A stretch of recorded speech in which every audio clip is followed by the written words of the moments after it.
ونحن على ذلك لمن الشاهدين والشاكرين والحمد لله رب العالمين.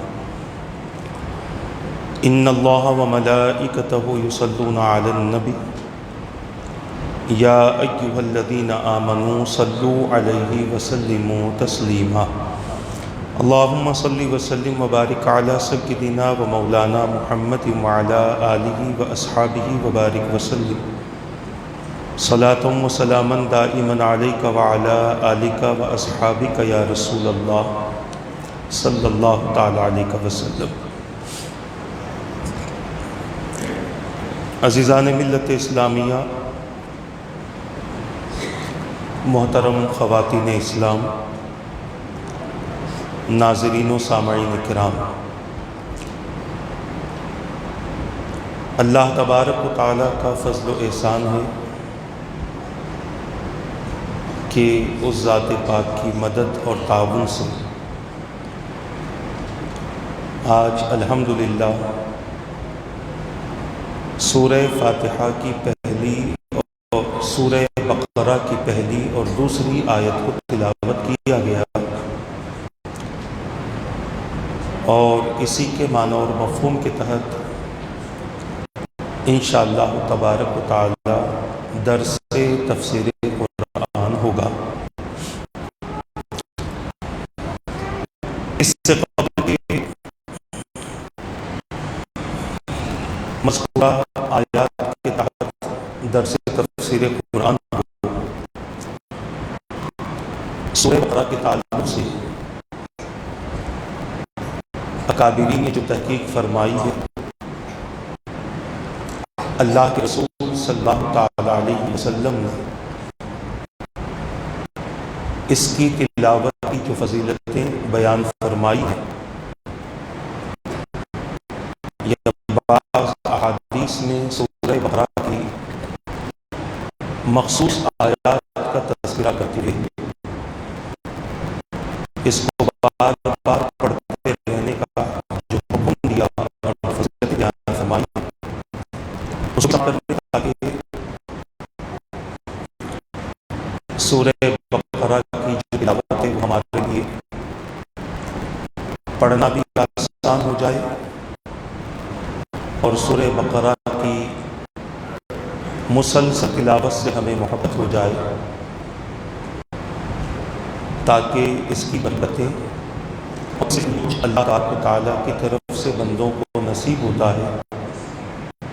وہ ہمیں بھی نصیب ہو جائے. اس سورت کے بارے میں اکابرین ارشاد فرماتے ہیں کہ یہ سورت قرآن کریم کی سب سے طویل سورت ہے. طویل کہتے ہیں لمبی سورت کو، بڑی سورت کو. اتنی بڑی سورت قرآن کریم میں سورہ بقرہ کے علاوہ کوئی اور نہیں ہے، اور یہ سورہ اس کا نزول مدینہ پاک میں ہوا ہے، اور اس سورت میں قرآن مجید کی پہلی سورت ہم نے پڑھی تھی سورہ فاتحہ، جس کے آغاز میں یعنی قرآن کے آغاز میں وہ سورہ لکھا ہوتا ہے، اور ہر آغاز کرنے والا قرآن کو سورہ فاتحہ سے آغاز کرتا ہے، اسی لیے اس کو فاتحہ کی کتاب کہتے ہیں. سورہ فاتحہ وہ سورت ہے جس کو اللہ تبارک و تعالیٰ نے 2 مرتبہ نازل فرمایا، مکہ میں بھی نازل فرمایا، مدینے میں بھی نازل فرمایا. سورہ بقرہ وہ سورت ہے جس کے اکثر حصے کو، یا یوں کہیں کہ ایک آیت مبارکہ چھوڑ کر، بعض اکابرین کہتے ہیں صرف ایک آیت مبارکہ چھوڑ کر باقی جتنی بھی آیتیں ہیں تمام کی تمام آیات مدینے میں نازل ہوئی. ایک آیت اس میں ہے وَاتَّقُوا يَوْمًا تُرْجَعُونَ فِيهِ إِلَى اللَّهِ ثُمَّ تُوَفَّى كُلُّ نَفْسٍ مَا كَسَبَتْ وَهُمْ لَا يُظْلَمُونَ. یہ آیت پاک مکہ المکرمہ میں حجۃ الوداع کے موقع پر نازل ہوئی. بعض اکابرین فرمائی اس سورت کو مدینے میں نازل کرنے کی وجوہات کیا ہیں؟ کیونکہ جو بھی اللہ تبارک و تعالیٰ نے اپنے احکام کو نازل فرمایا اس کی کوئی نہ کوئی وجوہات ہیں۔ اکابرین اور مفسرین اس حوالے سے بیان فرماتے ہیں کہ مکۃ المکرمہ میں ایمان والوں کا، مسلمانوں کا مقابلہ صرف مشرکین سے تھا، اسی لیے مکۃ المکرمہ میں جتنی صورتیں نازل ہوئی ہیں ان تمام صورتوں کا تعلق ایمان سے تھا، توحید سے تھا اور آخرت سے تھا۔ وہاں کے مشرکین کو اس بات پر زور دیا جاتا تھا کہ تم اللہ تبارک و تعالیٰ کی ذات کے ساتھ میں شرک کرنا چھوڑ دو، اللہ تبارک و تعالیٰ کی توحید کے پابند ہو جاؤ، انبیاء کی رسالت کو تسلیم کرو، بالخصوص حضور اکرم صلی اللہ تعالیٰ علیہ وسلم کی رسالت کو قبول کرو، اور مرنے کے بعد جس کو قیامت کہتے ہیں، آخرت کہتے ہیں، دوسری زندگی کہتے ہیں، اس زندگی کے بارے میں یقین بھی کرو اور اس آخرت کی تیاری کرو۔ جتنی مکۃ المکرمہ میں صورتیں نازل ہوئی ہیں ان تمام کا تعلق توحید و رسالت اور آخرت سے تھا۔ مدینے میں صورتوں کے، مدنی صورتوں میں اللہ تبارک و تعالیٰ نے مختلف احکامات بیان فرمائے، کیونکہ مدینہ پاک میں جب اسلام پہنچا ہے، لوگوں نے اسلام کی دعوت کو قبول کیا، حضور اکرم صلی اللہ تعالیٰ علیہ وسلم کے دست مبارک پر بیعت کی، دین و اسلام کو حق جانا، اللہ کے احکامات کی تصدیق کی، آخرت پر ایمان لے آئے، اللہ کی کتابوں پر، رسولوں پر ایمان لے آئے، اللہ تبارک و تعالیٰ کے حکم سے حضور اکرم صلی اللہ تعالیٰ علیہ وسلم مدینہ پاک پہنچے، کیونکہ مکے کے مقابلے میں وہاں کی آب و ہوا سازگار تھی ایمان والوں کے لیے، کیونکہ وہاں جو ایمان لے آئے تھے جن کو ہم انصار کہتے ہیں، انہوں نے ایمان والوں کے تحفظ پر بھی بیعت کی تھی، اور ان کا اقرار بھی تھا، اصرار بھی تھا کہ حضور پاک صلی اللہ تعالیٰ علیہ وسلم مدینہ پاک تشریف لائیں۔ میرے آقا صلی اللہ تعالیٰ علیہ وسلم جب مدینہ پاک تشریف لائے تو وہاں پر حضور اکرم صلی اللہ تعالیٰ علیہ وسلم کا اور اہل ایمان کا مقابلہ صرف مشرکین سے نہیں تھا، بلکہ مدینے میں یہودی بہت آباد تھے، مدینے کے اطراف میں عیسائی آباد تھے، وہاں پر کچھ مشرکین بھی تھے، اور ان سب میں سے مل کر ایک جماعت پیدا ہوئی تھی جس کو منافقین کہتے ہیں۔ یہ بھی مدینہ پاک میں بہت تھے۔ مکے میں صرف سابقہ مشرکین سے تھا، یہاں تین جماعتوں سے سابقہ تھا، تو یہاں توحید و رسالت کے ساتھ ساتھ احکامات کی بھی ضرورت تھی، کیونکہ وہ لوگ تجارت بھی کرتے تھے، ان کی تجارتیں پھیلی ہوئی تھیں، وہ لوگ کھیتی باڑی کرتے تھے، بیع و فروخت کرتے تھے، اور بہت سارے معاملات میں وہ حضرات ملوث تھے۔ تو اللہ تبارک و تعالیٰ نے مدینہ پاک میں اس طرح کی آیتیں نازل فرمائی کہ انسان کی مکمل طور پر تعمیر ہو اور انسان کے مکمل امراض کی تشخیص ہو اور اس کا علاج ہو۔ اس طرح کی آیتیں اللہ تبارک و تعالیٰ نے مدینہ پاک میں نازل فرمائی تاکہ جو لوگ صحیح قانون سے واقف نہیں ہیں وہ صحیح قانون سے واقف ہوں، جن کو جو سیاست کے نام پر غلط حرکتیں کرتے ہیں انہیں صحیح سیاست کا علم ہو، معیشت ان کی پاکیزہ ہو، معاشرتی زندگی ان کی پاکیزہ ہو، تہذیب و تمدن میں وہ اعلیٰ سے اعلیٰ نظر آئیں، ان کا کردار اچھا ہو۔ اللہ تبارک و تعالیٰ نے اس وجہ سے مدینہ پاک میں اس طرح کی آیتیں نازل فرمائی، اور ایسی صورتوں کو مدنی صورت کہا جاتا ہے کہ جو مدینہ پاک میں نازل ہوئی اور جو مکے میں نازل ہوئی ان صورتوں کو مکیہ کہا جاتا ہے۔ یہ اور بات ہے کہ بعض آیتیں کبھی حضور سفر میں تھے تو نازل ہو گئی، کبھی حضور میدان جہاد میں تھے تو نازل ہو گئی، کبھی حضور کہیں تشریف لے جا رہے تھے کسی اور مقام پر تھے تو وہاں نازل ہو گئی۔ ایسی آیتوں کو بھی مفسرین نے ان صورتوں میں شامل فرمایا جو یا تو مکی ہیں یا مدنی ہیں۔ ان کے علاوہ کسی اور صورت کا ہمارے اکابرین نے کسی اور مقام کا قرآن کی آیتوں کو اور صورت کو لے کر ذکر نہیں فرمایا۔ اس میں لگ بھگ 286 آیتیں ہیں، چھوٹی آیتیں بھی ہیں، بڑی آیتیں بھی ہیں۔ سب سے چھوٹی آیت ہے الف لام میم، اور سب سے بڑی آیت ہے جس کو آیت مدائنہ کہا جاتا ہے، یعنی جو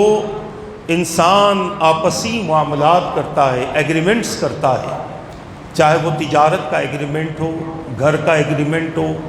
یا پھر پارٹنرشپ کا ایگریمنٹ ہو، کوئی بھی ڈیڈ وہ بناتا ہے تو اس ڈیڈ کے شرائط کیا ہیں، اس کے اصول کیا ہیں، اس کا طریقہ کار کیا ہے، اس میں کتنے گواہ ہونے چاہیے، اور اس کے لکھنے کا طریقہ کیا ہو، یہ سب کا سب اللہ تبارک و تعالیٰ نے قرآن کریم کے سورہ بقرہ کے 3 پارے کے 6 رکوع میں 7ویں رکوع میں مکمل اللہ تبارک و تعالیٰ نے اس پر بیان فرمایا۔ اور یہ ایک آیت سب سے بڑی آیت ہے قرآن کریم کی، جس کا آغاز ہوتا ہے یا ایھا الذین آمنوا اذا تداینتم بدین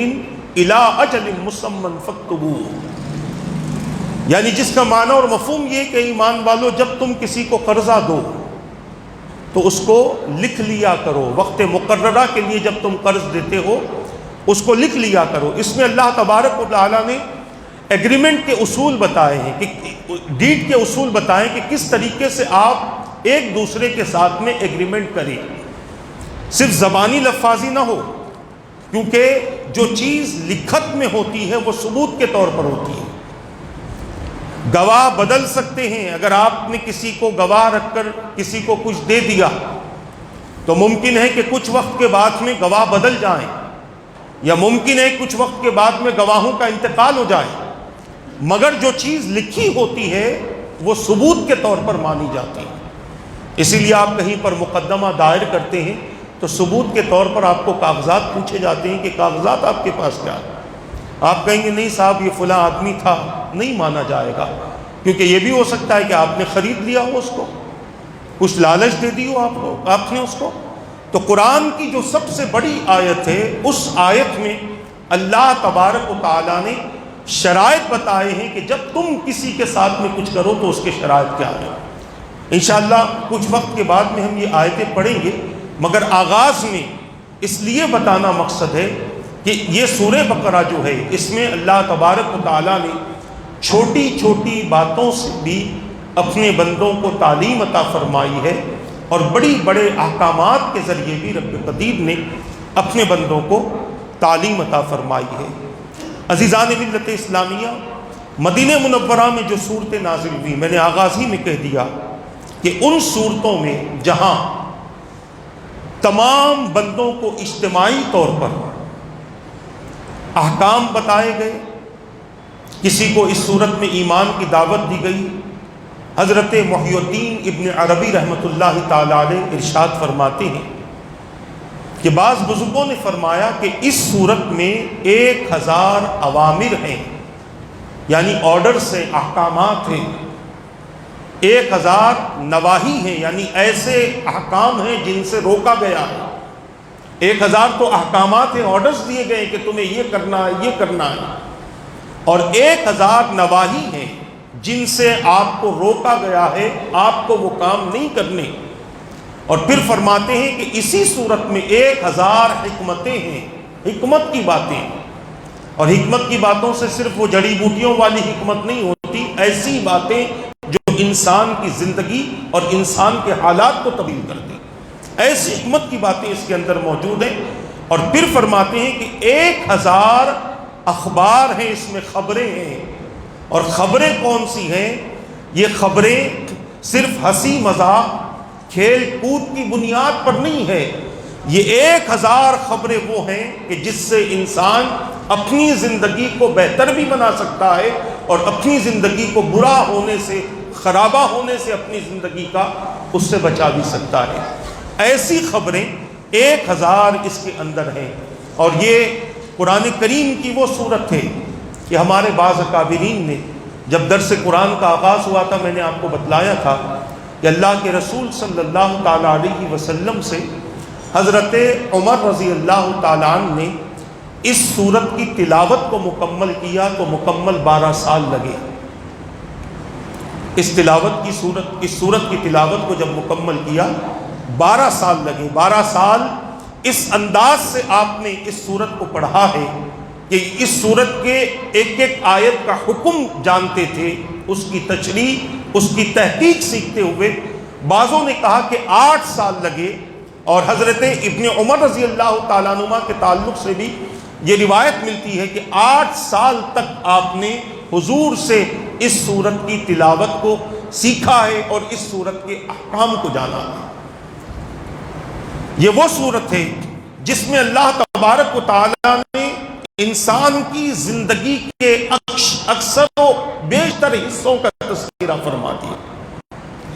انسان کو اپنی زندگی میں جن جن چیزوں کی ضرورت پڑی ہے، اللہ تبارک و تعالیٰ نے ان تمام چیزوں کا تذکرہ اسی صورت میں فرما دیا۔ اگر پڑھتے رہیں گے، میں بات اس لیے اشارے دے رہا ہوں، کبھی کبھی ہوتا یہ ہے کہ بعض اہل محبت ایسے بھی ہوتے ہیں کہ جب سن لیتے ہیں، تھوڑی سی باتیں سن لیتے ہیں اس کے حوالے سے، تو شوق ہوتا ہے کیوں نہ ہم اس کو پڑھیں، کیوں نہ ہم اس کی تلاوت کریں، کیوں نہ ہم اس کو سمجھیں، کیوں نہ ہم اس پر عمل کریں، اور کیوں نہ ہم اس میں غور و فکر کریں جو اللہ تبارک و تعالیٰ نے جس صورت میں ہمارے لیے اتنے احکامات نازل فرمائے ہیں۔ بندے کی خواہش ہوگی کہ میں بھی اسے کچھ پڑھوں اور میں بھی پڑھ کر اس کو سمجھ کر اس پر عمل کرنے کی کوشش کروں۔ میرے پیارے آقا صلی اللہ تعالیٰ علیہ وسلم کے پیارے دیوانوں، تو اس صورت میں عمومی طور پر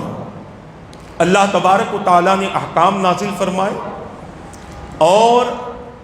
انفرادی اور اجتماعی طور پر اللہ تبارک و تعالیٰ نے ایمان والوں کے لیے نظام حیات، عبادات، سیاسیات، معاشیات، اقتصادیات اور عمرانیات کے اصول اور احکام بیان فرمائے۔ یعنی معاشرتی علوم اللہ نے عطا فرمایا اور سماجی علوم اللہ تبارک و تعالیٰ نے اس میں عطا فرمایا۔ آپ جب اس سورت کو پڑھیں گے، اس کا ترجمہ پڑھیں گے، تو آپ کو خود کو محسوس ہوگا کہ رب قدیر نے اس سورے کے ذریعے جہاں ہماری زندگیوں کو عبادات سے مزین کرنے کا حکم دیا، وہیں پر ان عبادات کو خراب کرنے والی چیزوں کا بھی تذکرہ فرما دیا۔ جیسے سود کا تذکرہ اس میں موجود ہے، رشوت کا تذکرہ اس میں موجود ہے، حرام غذاؤں سے پرہیز کا ذکر اس میں موجود ہے، پاکیزہ رزق کھانے کا حکم اس میں دیا گیا، کیونکہ بندہ جتنی پاکیزگی کے ساتھ اپنی زندگی گزارے گا اس کا عمل اتنا بہتر ہوگا۔ من عمل صالحا من ذکر او انثی وهو مؤمن فلنحيينه حیاتا طیبہ، کہ جس نے نیک عمل کیا، چاہے وہ مرد ہو یا عورت ہو، شرط یہ ہے کہ وہ مومن ہو، تو ہم اسے پاکیزہ زندگی عطا فرماتے ہیں۔ تو پتہ ہی چل رہا ہے اچھے عمل کا اللہ تبارک و تعالیٰ جو بندے کو بدلہ عطا فرماتا ہے، پاکیزہ زندگی کی صورت میں عطا فرماتا ہے، اور بندے کے عمل ہی خراب ہو تو اس کی زندگی بھی اچھی نہیں ہوتی، اس کی زندگی بھی پاکیزہ نہیں ہوتی، بہتر نہیں ہوتی۔ اور یہ بھی ذہن میں رکھ لیں، سب جانتے ہیں کہ بندے کے عمل کا دار و مدار اس کی نیت پر ہوتا ہے۔ بندہ عمل تو اچھا کرتا ہے، نیت خراب ہو تو عمل بھی خراب ہے۔ بندہ کتنا بھی اچھا عمل کر لے، نیت درست نہیں ہے، عمل اچھا ہوتا ہے، نیت خراب ہوتی ہے تو بندے کے کام بھی خراب ہو جاتے ہیں۔ اسی لیے عمل کے ساتھ ساتھ نیت کو درست کرنے کا حکم دیا گیا، اور سب سے پہلے نیت کا حکم دیا گیا۔ آپ جب نماز پڑھتے ہیں تو نماز کے شرائط میں سے فرائض میں سے کہ آپ کی نیت ہو، کیونکہ نیت کے بعد میں اگر عبادت ہو تو وہ درست ہوتی ہے، اور عبادت کی نیت ہی نہیں ہے، ایک فرض کا تکملہ کرنا ہے، لوگوں کی زبانوں سے غیر غلط گفتگو سننے سے بچنا ہے، باپ اور ماں کی ڈانٹ سے بچنا ہے، شوہر کی ڈانٹ سے بچنا ہے، اسی لیے نماز پڑھنا ہے، ابا کی ڈانٹ سے بچنا ہے، اسی لیے قرآن پڑھنا ہے، تو یہ تلاوت تو ہو جائے گی مگر بندہ اس کے اصل ثواب سے محروم ہو جائے گا۔ تو اسی لیے اللہ تبارک و تعالیٰ نے قرآن مقدس کی اس صورت میں وہ تمام اصول بیان فرما دیے جس سے بندے کی پوری زندگی درست ہو اور بندے کے سارے اعمال اچھے ہوں۔ اس صورت میں اللہ تبارک و تعالیٰ نے بہت ساری چیزوں کا تذکرہ فرمایا، جیسے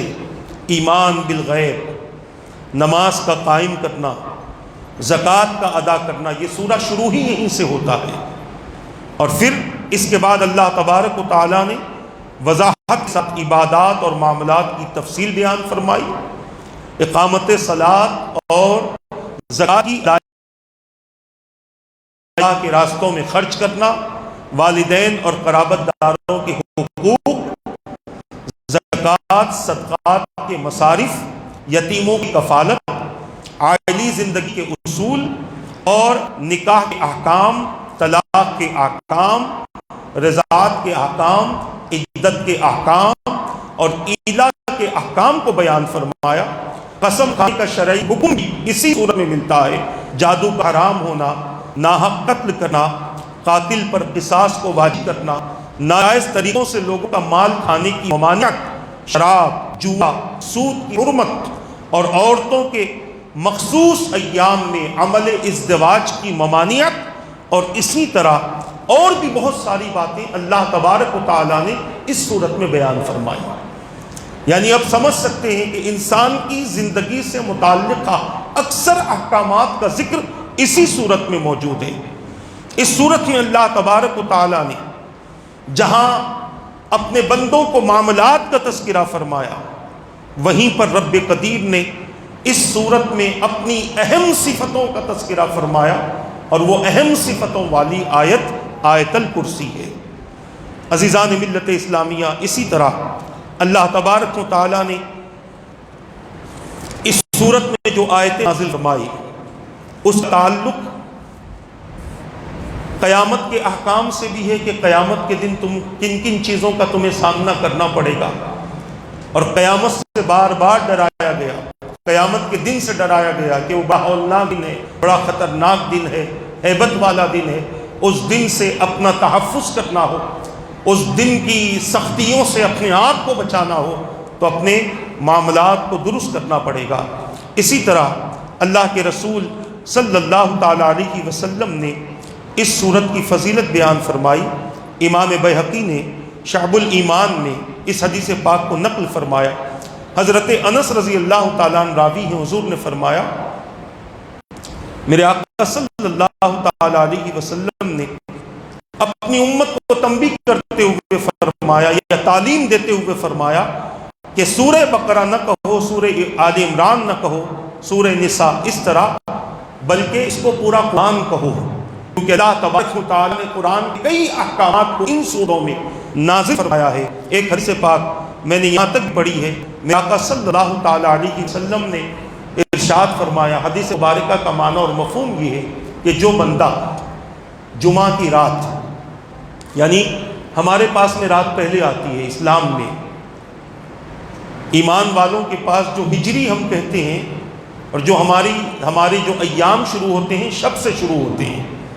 جمعہ کی رات کا مطلب یہ ہے کہ جمعرات کا دن گزرنے کے بعد جو رات آتی ہے، مغرب ہونے کے بعد میں وہ جمعہ کی شب کہلاتی ہے۔ اللہ کے رسول صلی اللہ علیہ وسلم ارشاد فرماتے ہیں کہ جو شخص، حدیث پاک کا معنی اور مفہوم عرض کر رہا ہوں، جو شخص جمعہ کی شب سورہ بقرہ اور سورہ آل عمران پڑھتا ہے،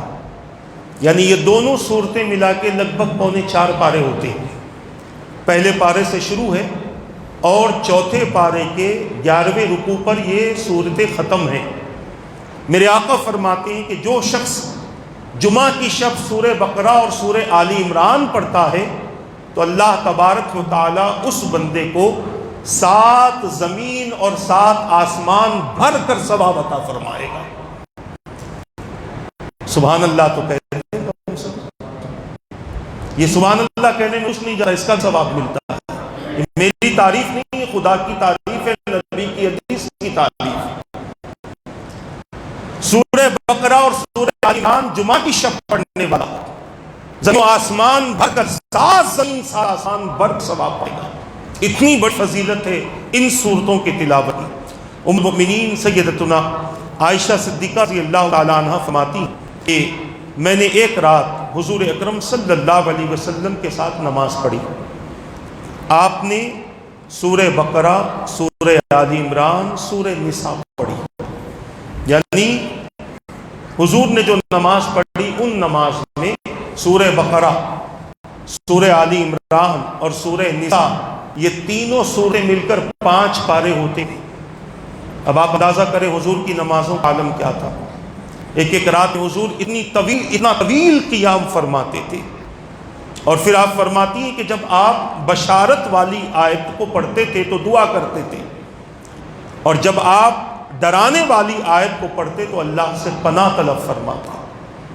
یہ حضور اکرم صلی اللہ تعالیٰ علیہ وسلم کا معمول تھا۔ میرے آقا صلی اللہ تعالیٰ علیہ وسلم فرماتے ہیں، حضرت ابو امامہ باہلی رضی اللہ تعالیٰ عنہ اس حدیث پاک کے راوی ہیں، حضور نے فرمایا قرآن پڑھا کرو کیونکہ وہ قیامت کے دن اپنے اصحاب کی شفاعت کرنے والا ہوگا۔ اور پھر فرمایا زہراوین یعنی سورہ بقرہ اور سورہ آل عمران پڑھا کرو کیونکہ یہ قیامت کے دن بادلوں کی طرح آئیں گی یا سب باندھے ہوئے پرندوں کی طرح آئیں گی اور اپنے پڑھنے والوں کی شفاعت کریں گی۔ سورہ بقرہ پڑھا کرو کیونکہ اس کا پڑھنا برکت ہے، اس کا ترک کرنا حسرت ہے، اور بدکار لوگ اس کو پڑھنے کی استطاعت نہیں رکھتے۔ حضور کا حکم ہے۔ الدر المنصور میں اس حدیث پاک کو حضرت ابو امامہ باہلی رضی اللہ تعالیٰ عنہ کے حوالے سے نقل کیا گیا۔ عزیزان ملت اسلامیہ، اسی طرح حضور اکرم صلی اللہ تعالیٰ علیہ وسلم نے ارشاد فرمایا، حدیث پاک کا مفہوم ہے کہ قیامت کے دن قرآن مجید اور ان پر عمل کرنے والوں کو لایا جائے گا، ان کے آگے سورہ بقرہ اور سورہ آل عمران ہوں گی۔ حضور اکرم صلی اللہ علیہ وسلم نے ان صورتوں کی 3 مثالیں بیان فرمائی جن کو میں آج تک نہیں بھولا۔ وہ صحابی فرمایا وہ ایسی ہیں جیسے بادل ہوں یا 2 سیاہ صاحبان ہوں جن کے درمیان نور ہو، یا سب باندھے ہوئے پرندوں کی 2 قطاریں ہوں۔ وہ صورتیں اپنے پڑھنے والوں کی وکالت اور حمایت کریں گی۔ اگر قیامت کے دن اپنی بخشش چاہتے ہو، اپنی شفاعت چاہتے ہو تو ان صورتوں کی تلاوت کرتے رہو۔ اس کے بہت سارے فائدے اللہ کے رسول صلی اللہ علیہ وسلم نے بیان فرمائے۔ حضرت ابن عباس رضی اللہ تعالیٰ عنہما بیان کرتے ہیں، ایک دن جبرائیل علیہ السلام حضور کے پاس میں بیٹھے ہوئے تھے۔ اچانک حضور نے ایک آواز سنی۔ حضور نے اپنا سر انور اوپر کی طرف اٹھایا۔ حضرت جبرائیل نے کہا یہ آسمان کا ایک دروازہ ہے جس کو صرف آج کھولا گیا، آج سے پہلے کبھی نہیں کھولا گیا۔ پھر اس سے ایک فرشتہ نازل ہوا۔ حضرت جبرائیل نے عرض کیا حضور یہ فرشتہ جو آج زمین پر آیا ہے آج سے پہلے کبھی نہیں آیا۔ اس فرشتے نے حضور کو سلام کیا اور کہا آپ کو ان 2 نوروں کی بشارت آپ کو دیے گئے جو آپ سے پہلے کسی نبی کو نہیں دیے گئے، اور ان میں ایک نور سورہ فاتحہ ہے اور دوسرا سورہ بقرہ کا آخری حصہ ہے۔ یہ 2 نور اللہ تبارک و تعالیٰ نے آپ کی وجہ سے آپ امت کو عطا کیے۔ ان میں سے آپ جو حرف پڑھیں گے اس کا مداح آپ کو مل جائے گا۔ جو بھی آپ پڑھیں گے اللہ تبارک و تعالیٰ اس کا مصداق آپ کو عطا فرمائے گا۔ اسی طرح اس میں آیت الکرسی ہے۔ آیت الکرسی کی بڑی فضیلتیں ہیں۔ عزیزان ملت اسلامیہ، اللہ کے رسول صلی اللہ تعالیٰ علیہ وسلم نے ارشاد فرمایا، یہ آج ہمارے ہر گھر میں ہے، اگر اس پر عمل کریں گے تو ہمارے گھر سے یہ چیز نکل جائے گی۔ حضرت ابو ہریرہ رضی اللہ تعالیٰ عنہ فرماتے ہیں کہ حضور نے فرمایا اپنے گھروں کو قبرستان نہ بناؤ، اپنے گھروں کو قبرستان نہ بناؤ، شیطان اس گھر سے بھاگ جاتا ہے جس میں سورہ بقرہ پڑھی جاتی ہے۔ اگر اپنے گھروں سے شیطان کو بھگانا ہو، اپنی اولادوں سے شیطان کو دور کرنا ہو، اپنے گھروں کو شیطانیت سے خالی کرنا ہو تو سورہ بقرہ کی تلاوت کرو۔ یہ نہیں کہ ٹیپ میں لگا دیا، ٹی وی میں لگا دیا، فون میں لگا دیا، برتن بھی دھو رہے ہیں، کپڑے بھی دھو رہے ہیں، نہا بھی رہے ہیں، طہارت بھی کر رہے ہیں، سب کچھ چل رہا ہے اور ادھر قرآن چل رہا ہے۔ کیا ٹی وی کھول کر ایسے ہی کرتے ہیں آپ لوگ؟ یہ ٹی وی کھول کے آپ کبھی کھانا بنانے جاتے نہیں، بیٹھتے ہیں گھور کے کہ کوئی ڈائلاگ مکس نہ ہو جائے، کوئی ٹی وی کا کوئی پارٹ، کوئی پروگرام کا کوئی پارٹ مس نہ ہو جائے۔ معاذ اللہ شیطان کے ساتھ ہمارا یہ معاملہ، رحمان کے قرآن کے ساتھ ہماری یہ حرکت۔ ہمارے گھروں میں اکثر عذاب، نحوست، پریشانیاں آنے کی سب سے بڑی وجہ یہی ہے کہ ہم قرآن کھول کر لگا تو دیتے ہیں مگر اسے سنتے نہیں ہیں، اس کا جیسا ادب کرنا ہے ویسا ادب نہیں کرتے۔ لہٰذا اپنے گھروں سے اگر اس شیاطین کو دور کرنا ہو تو ضرورت اس بات کی ہے کہ اپنے گھروں میں سورہ بقرہ کی تلاوت کی جائے۔ اللہ کے رسول صلی اللہ تعالیٰ علیہ وسلم ارشاد فرماتے ہیں کہ جس شخص نے سورہ بقرہ اور سورہ آل عمران کو پڑھا، قیامت کے دن وہ صورتیں کہیں گی، اللہ اس بندے سے مواخذہ نہ کر، اس بندے سے حساب و کتاب نہ لے، اس بندے کے ساتھ آسانی فرما۔ آخری بات، حضور اکرم صلی اللہ علیہ وسلم نے فرمایا قرآن میں افضل سورہ بقرہ ہے اور اس میں ایک آیت سب سے عظیم ہے، وہ آیت الکرسی ہے، اور جس گھر میں سورہ بقرہ پڑھی جائے تو شیطان اس گھر سے بھاگ جاتا ہے۔ بعض اکابرین نے فرمایا حدیث پاک کی روشنی میں سورہ بقرہ کی ابتدائی آیت یعنی الف لام میم سے مفلحون، اولئک علی ھدی من ربہم واولئک ھم المفلحون، یہ آیتیں پڑھنا، اس کے بعد آیت الکرسی پڑھنا، آیت الکرسی کے بعد دو اور آیتیں ہیں، لا اکراہ فی الدین قد تبین الرشد من الغی، اور پھر سورہ بقرہ کی آخری رکوع کی آیتیں پڑھنا۔ جو بندہ اس کی عادت بنا لے گا اللہ تبارک و تعالیٰ اس بندے کو شیطان کے ہر شر سے، شیطان کے ہر فتنے سے محفوظ فرمائے گا۔ انشاءاللہ آئندہ نشست ہم آغاز کریں گے الف لام میم کے معنی اور مفہوم کے ساتھ، اور اس کے بعد جو بھی آیتیں آتی رہیں گی اس کا ترجمہ انشاءاللہ ہوتا رہے گا۔ اللہ تعالیٰ مجھے اور آپ کو ان باتوں پر عمل کی توفیق عطا فرمائے۔ فقہی مسائل چل رہے تھے سابقہ نشست میں، چند جو سوالات یا جو اہم چیزیں ہماری زندگی میں واقع ہوتی ہیں نجاست غلیظہ کے تعلق سے، اس کے حوالے سے ذکر کیا گیا تھا۔ آج ہم کچھ سوالات جو اٹھائے جاتے ہیں انہی سوالات کے ساتھ میں انشاءاللہ تبارک و تعالی فقہی مسائل کے جواب دیں گے۔ پیشاب کی سوئی کے نوک کے برابر باریک چھینٹیں اگر جسم یا کپڑے پر پڑ جائیں تو کیا ناپاک ہو جائیں گے؟ یہ بالکل تھوڑے سے چھینٹوں کا تذکرہ، اس کو ذہن میں رکھ لیں۔ اگر بہت زیادہ چھینٹیں ہمارے جسم پر پڑتے ہیں یا ہمارے کپڑوں پر پڑتے ہیں اور انہی کپڑوں سے نماز کا وقت آ گیا تو کیا نماز پڑھنے کا حکم کیا ہے؟ تو وہ چھینٹیں اگر مختصر سے ہوں، 3 4 5 چھینٹیں اڑے ہیں اور بالکل باریک ہیں، سوئی کے ناکے کے برابر ہیں، تو ایسے کپڑوں پر اگر آپ نماز کا وقت ہو چکا ہے تو آپ کے لیے نماز پڑھنا درست ہے، دھو لیں تو زیادہ اچھا ہے، اور اگر نہیں دھو کر پڑھتے ہیں ٹھیک ہے۔ اگر زیادہ چھینٹیں اچھل گئے پیشاب کے، یعنی اتنے اچھلے کہ وہ سوئی کی نوک کے برابر نہ رہے بلکہ وہ پھیلنا شروع ہوئے، بڑے ہونا شروع ہوئے، یہاں تک کہ 4 5 قطرے 1 روپے کے سکے کے برابر ہو گئے، 4 5 ملا کر، تو پھر ان کپڑوں کو دھونا فرض ہوگا۔ جیسے مثال کے طور پر گھروں میں تجربے کے طور پر دیکھا جاتا ہے، بچہ پیشاب کرنے کا ارادہ کرتا ہے تو بعض والدین کو پتہ چل جاتا ہے کہ اب یہ پیشاب کرنے والا ہے، اس کو اٹھاتے اٹھا تو لیا، جسم سے الگ بھی کر لیا، جیسے ہی ہٹایا تھا اچانک اس نے پیشاب کرنا شروع کر دیا۔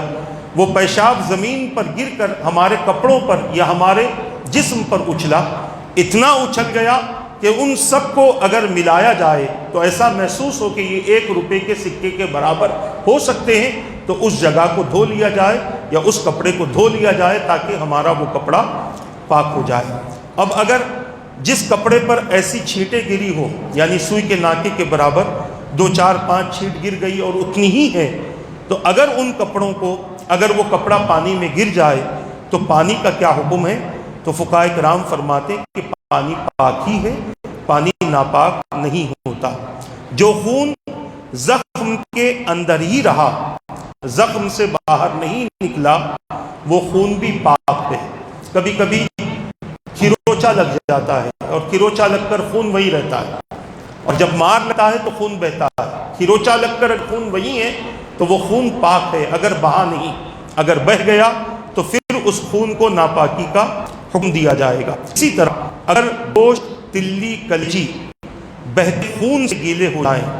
یعنی گوشت ہے، تلی ہے، کلیجی ہے، جانور ذبح کرنے کے بعد اس کا خون اس سے لگ گیا تو پھر جب تک وہ گوشت کا حصہ نہیں دھویا جائے گا اس وقت تک وہ گوشت پاک نہیں ہوگا۔ اس مسئلے کو ذہن میں رکھنے، اکثر قربانی کے ایام میں ہمارے ساتھ میں یہ مسائل پیش آتے ہیں۔ اسی طرح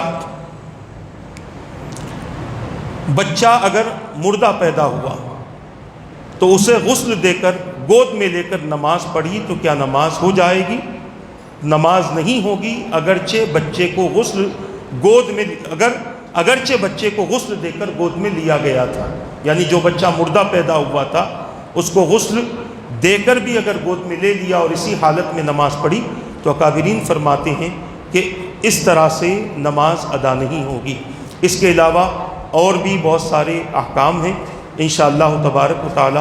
آئندہ نشست میں جو ضروری احکام ہیں، میں نے اس سے پہلے بھی کہا، بعض لوگ شاید یہ بھی سوچتے ہوں گے کہ ہر بات کو طوالت کے ساتھ ذکر کیا جاتا ہے۔ اس کی سب سے بڑی وجہ یہ ہوتی ہے کہ اس میں جو میرے پاس کتاب ہے اس میں ہزاروں مسائل ہیں نجاست غلیظہ کے تعلق سے۔ میں سب کا تذکرہ اس لیے نہیں کرتا کہ بہت ساری ایسی چیزیں ہیں جو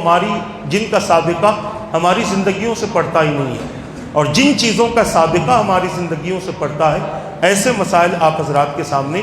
پیش کیے جاتے ہیں تاکہ جب کبھی ہمارے ساتھ میں اس قسم کا معاملہ ہو تو پھر ہم ان مسائل کو ذہن میں رکھ کر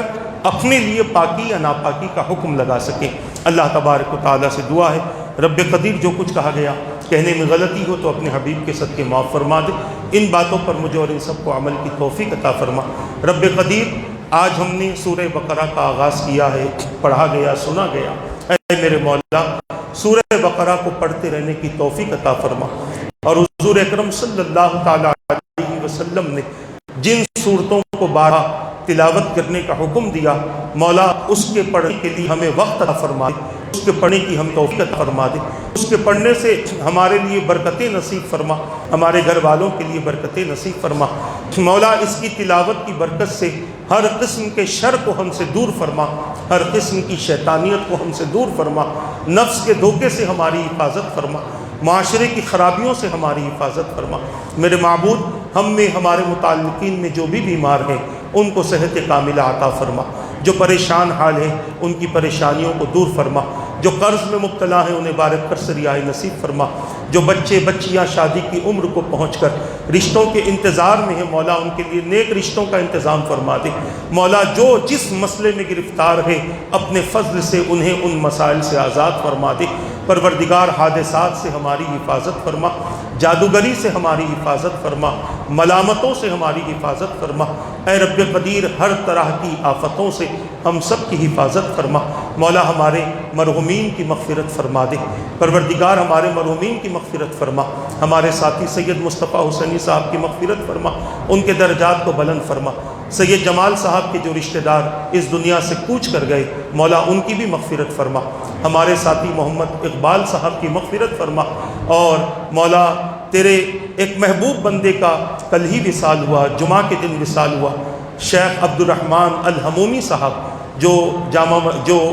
باغ عام مسجد کے خطیب امام تھے مولا، انہوں نے تیرے کلام کی بہت خدمت کی، تیرے بندوں تک تیرے دین کو بہت اچھی طریقے سے پہنچایا پروردگار، ان کی بھی مغفرت فرما، ان کے درجات کو بلند فرما، اور بھی ہمارے متعلقین میں جتنے گزر چکے ہیں ان سب کی مغفرت فرما دے، ایمان کی سلامتی کے ساتھ زندگی عطا فرما، ایمان کی حالت میں کلمہ پڑھتے ہوئے نبی کا دیدار کرتے ہوئے موت نصیب فرما۔ کل بروز قیامت ہمیں، ہماری نسلوں کو، ہمارے مرحومین کو اپنے حبیب کی اور قرآن کی شفاعت نصیب فرما دے برحمتک یا ارحم الراحمین۔ وما علینا الا البلاغ۔ السلام علیکم ورحمۃ اللہ وبرکاتہ۔